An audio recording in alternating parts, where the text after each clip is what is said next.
अब इन परेशानियों के बीच ट्रंप की और दूसरे देशों की एक परेशानी कि ईंधन, तेल, गैस नहीं आ पा रहा है, वो है हॉर्मूज से आना। हॉर्मूज पे आप देख रहे हैं अभी भी 400 जहाज खड़े इंतजार कर रहे हैं।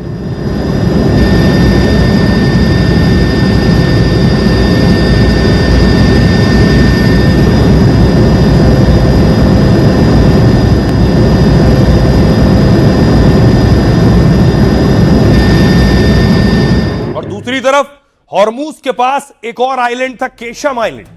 उस पर अमेरिका ने अटैक किया, ये उसकी तस्वीर है। अमेरिका इस आइलैंड पर कब्जे के बारे में भी सोच रहा था कि अगर यहां कब्जा कर ले तो हॉर्मूज से जहाज गुजर पाएंगे। अभी अमेरिका ने उस आइलैंड पर अटैक किया है, ये उसकी तस्वीरें।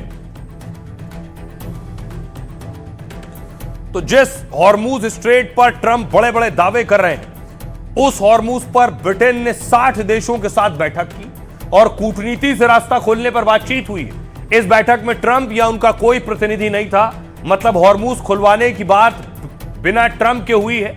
भारत की ओर से विदेश सचिव विक्रम मिस्री इसमें शामिल हुए और कहा कि हम अकेले जिसने हॉर्मूज में नाविक खोए। हॉर्मूज में विदेशी जहाजों में 3 भारतीय नाविक मारे जा चुके हैं। भारत ने कहा कि सिर्फ बातचीत और शांति से ही समाधान संभव है। सभी देश तनाव खत्म करें और इस मुद्दे पर बातचीत करें। चीन ने भी हॉर्मूज पर अमेरिका इजराइल के हमले को अवैध बताया और कहा तुरंत जंग रुके ताकि हॉर्मूज रूट से फिर से व्यापार शुरू हो। उधर यूएन में हॉर्मूज पर होने वाली एक वोटिंग टल गई है। बहरीन ने जरूरत पड़ने पर सैन्य गठबंधन उतारने का प्रस्ताव रखा था।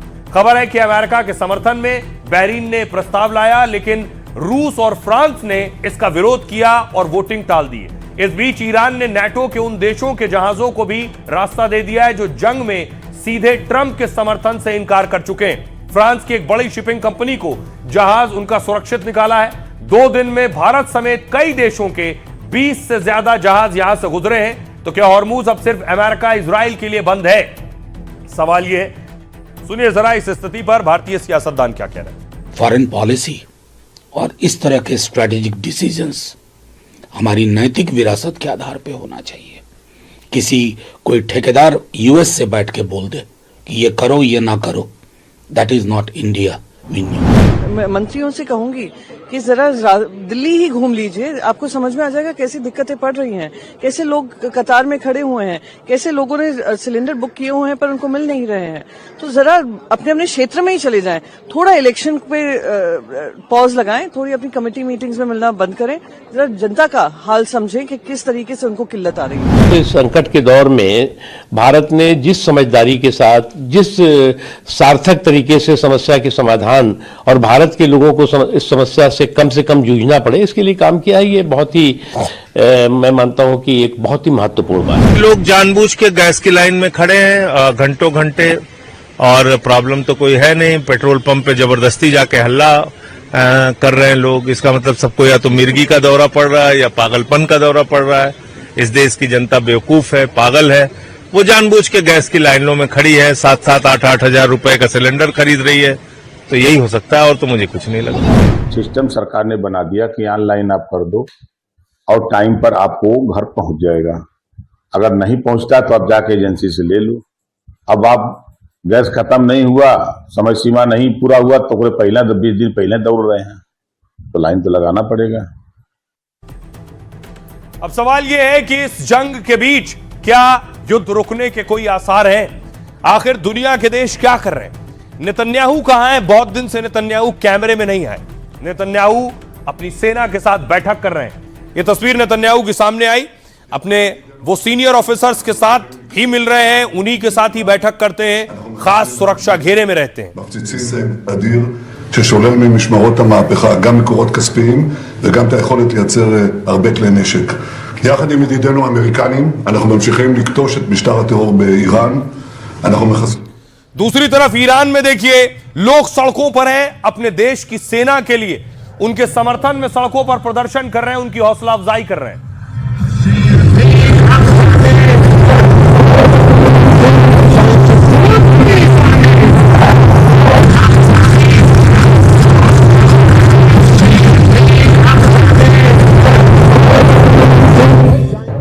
और अमेरिका का विरोध और इजराइल का विरोध से पहले एक और तस्वीर आई। ये तस्वीर है जो अमेरिकन और इजराइल एजेंट पकड़े गए।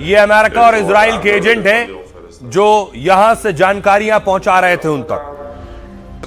इस बीच क्यूबा की तस्वीर मैं आपको दिखाऊं। क्यूबा में भी लोग सड़कों पर उतरे हैं और अमेरिका और इजराइल का विरोध किया है।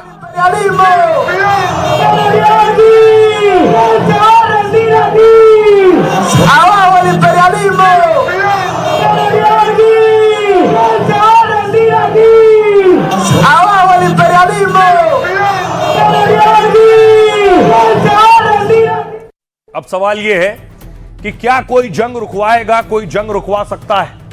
पुतिन का नाम सामने आ रहा है कि पुतिन जंग रुकवाने की स्थिति में है। क्या उनकी बात ट्रंप से हो रही है?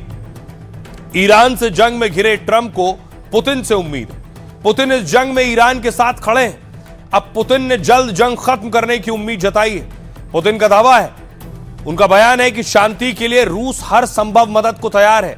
हाल ही में पाकिस्तान ने मध्यस्थता की कोशिश की, लेकिन पाकिस्तान इस कोशिश में पूरी तरह फेल हो गया। अब पुतिन ने जंग खत्म कराने में मदद की पेशकश की। पुतिन ने मिस्र के विदेश मंत्री बद्र अब्देल अती से मुलाकात की है और इसी मुलाकात में पुतिन ने मिडिल ईस्ट के हालात पर चिंता जताई। क्रेमलिन के प्रवक्ता ने भी जंग को लेकर अहम बयान दिया है। दिमित्री पेस्कोव ने कहा है कि रूस शांति स्थापित करने में भूमिका निभाने को तैयार है। राष्ट्रपति पुतिन ने इस मुद्दे पर अलग अलग देशों के नेताओं से बात की। रूस की मध्यस्थता से ईरान को भी कोई दिक्कत नहीं है। ईरान ने रूस की मध्यस्थता का स्वागत किया है। ईरान ने कहा है रूस ईरान के हितों को समझता है। और इस बीच ईरान के पास हथियार है, लेकिन अमेरिका के हथियारों पर अटैक हो रहा है। यूएसएस अब्राहम लिंकन पर, अमेरिकी युद्धपोत पर ईरान ने हमला कर दिया है, मिसाइल हमला।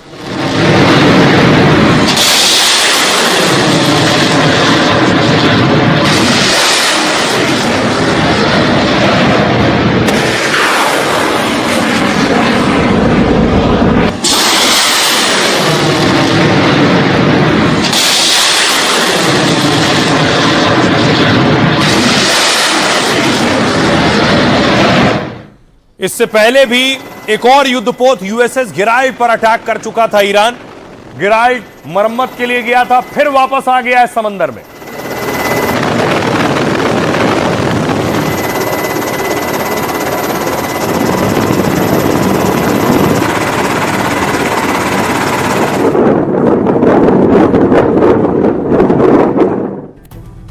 यूएसएस गिराइड यह अमेरिका का खतरनाक जंगी बेड़ा है। ऑपरेशन के लिए तैयार है। जहाज की मरम्मत के बाद इसे एक बार फिर समंदर में उतार दिया है। अमेरिका के मुताबिक यह जहाज क्रोएशिया के बंदरगाह से रवाना हो चुका है और अब किसी भी मिशन के लिए पूरी तरह तैयार है। यह जंगी बेड़ा पहले ईरान के खिलाफ मिशन में तैनात किया गया था, लेकिन मार्च में आग लगने के बाद इसे काफी नुकसान पहुंचा था, जिसके बाद इसे ऑपरेशन से हटाकर मरम्मत के लिए ग्रीस भेजा गया। ग्रीस में शुरुआती मरम्मत के बाद जहाज को क्रोएशिया लाया गया था और अब पूरी तरह ठीक होने के बाद जहाज फिर समंदर में उतर चुका है। यूएसएस गिराइड की अमेरिका के सबसे खतरनाक जंगी बेड़ों में गिनती होती है। यह एक न्यूक्लियर पावर्ड एयरक्राफ्ट कैरियर है जो कि सालों तक दोबारा ईंधन भरे बिना चल सकता है। इस पर 75 से ज्यादा घातक सैन्य विमान तैनात रहते हैं। अत्याधुनिक रडार सिस्टम लगा है। यह 25 मंजिला इमारत जितना ऊंचा है। अरब सागर में भी अमेरिकी नौसेना के 12 से ज्यादा युद्धपोत मौजूद हैं। इनमें यूएसएस अब्राहम लिंकन और 8 विध्वंसक पोत शामिल हैं। फिलहाल यूएसएस गिराइड एक बार फिर मिशन के लिए समंदर में उतर चुका है।